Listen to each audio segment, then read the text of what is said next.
कौन सी जमातें किसके खिलाफ खड़ी हुई, किसने औरत की हुक्मरानी पे फतवा दिए, किसने तस्वीरें फेंकी, मैं उन सब बातों पे नहीं जाता। लेकिन 2013 के इलेक्शंस में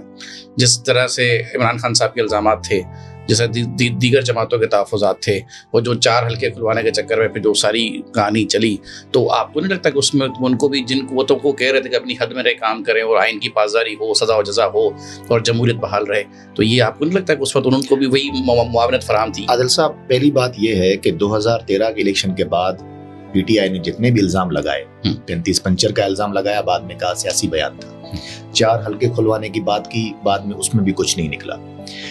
ये सारा प्रोपेगेंडा था कि जमहूरियत को बदनाम करो और इतना बदनाम करो और इस हद तक ले जाओ कि फिर वो साजिशें करनी पड़ी और 2 साल की मेहनत करनी पड़ी, और अदलिया को भी जाके कहते थे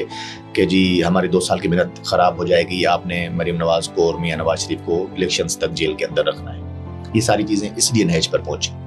बेसिकली वो यही था कि जी जमहूरियत से को ख़त्म करना है, जमहूरी इदारों को बदनाम करना है, सियासी जमातों को बदनाम करना है।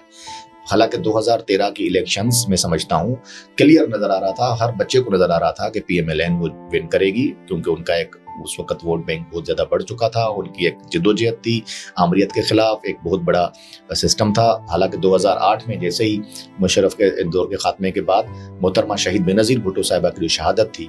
उसकी वजह से सारा वो सेटअप, अगर उस वक्त मोहतरमा बेनज़ीर भुट्टो की शहादत नहीं होती तो शायद और टफ मुकाबला होता PMLN और पीपल्स पार्टी में। लेकिन उसके बावजूद आपने देखा कि उस शहादत की वजह से एक सिंपैथी वोट बहुत ज़्यादा बड़ा, पीपल्स पार्टी इक़्तिदार में आई, लेकिन नून लीग को अच्छी खासी सीटें मिली उसके बावजूद भी। फिर 2013 में मियां नवाज शरीफ को लोगों ने अपने वोट की ताकत से जितवाया और उनको ज़बरदस्त मेजॉरिटी मिली। गो कि उस तरह की मेजॉरिटी जो मियां नवाज शरीफ साहब चाहते थे वो नहीं मिली, लेकिन फिर भी हमने सिंगल पार्टी मेजॉरिटी पार्टी के तौर पे हमने वहाँ पे हुकूमत फॉर्म की।